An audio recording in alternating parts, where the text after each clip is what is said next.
Hi guys! Welcome back sa YouTube channel ko. So for today, meron tayong math problem coming from the 2019 Geodetic Engineering Boards Calculus. Pero before natin ito sagutan, shoutout muna kay future engineer Jimsel Valdez Laroa, and maraming salamat sa iyo, Lodi Cake, sa patuloy na suporta mo sa channel natin, and I hope you all the best in the future. Mechanical engineer ka and rooting for your success.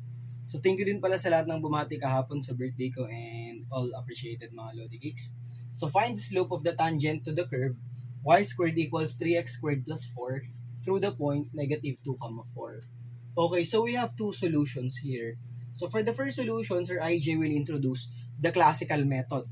How do we compute or how do we solve for the slope of the tangent to any curve?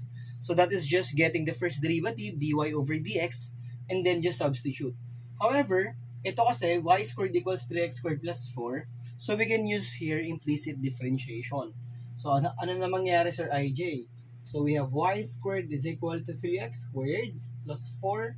Applying implicit differentiation, derivative ng y squared is 2y multiplied by y prime, or that's dy, equals derivative ng 3x squared is 6x. Ang derivative ng 4 ay 0. So solving for y prime, we have 6x all over 2y. So this is equal to 3x all over y. Right, mga Lodi Cakes? Sinimplify lang ni Sir IJ, dividing by 2. So ano na mangyari dyan, sir? So we have 3 multiplied by x. Ano yung x natin? Negative 2 all over 4. Kasi negative 2, 4 yung point na natin. Na kailangan natin, sorry. So this is negative 6 over 4. So the correct answer here is negative 3 over 2. So this is the classical solution. So how about the second solution, Sir IJ? So using calculator technique. So calculate tayo mga Lodi Cakes. So express natin everything in terms of y lang. So tanggalin natin yung squared dy. So we have y squared equals 3x squared plus 4. So we have y is equal to plus or minus the square root of 3x squared plus 4. Kasi kunyari nakalimutan mo yung implicit differentiation pero marunong ka naman mag-derivative sa calculator mo, okay lang din. For as long na ma-express mo siya in terms of x. Kumbaga y in terms of x lang. However, Sir IJ, bakit siya plus or minus? Kasi y squared to. It will extracting the roots or extracting both sides, the square root of both sides will give you plus or minus.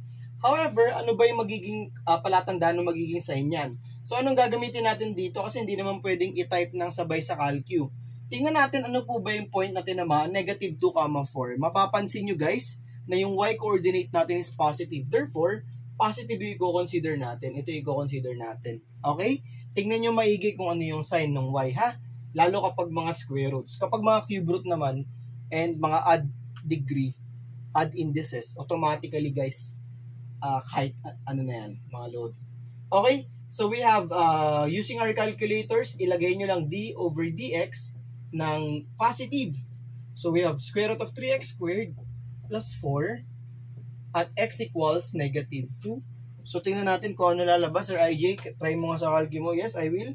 So gamit kayo either nung Cars calculator or yung Canon 789 SGA. Yung mga pwede approve sa PRC. Square root of 3x squared plus 4, evaluated that x equals negative 2. So the correct answer is negative 1.5, or simply equal to this one. So the correct answer for this board problem is letter B.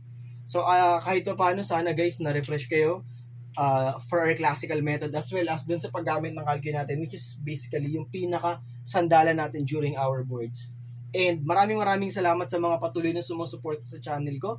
Pagpalain kayo palagi ni Lord, and God bless you always. Thank you so much. Bye-bye and see ya.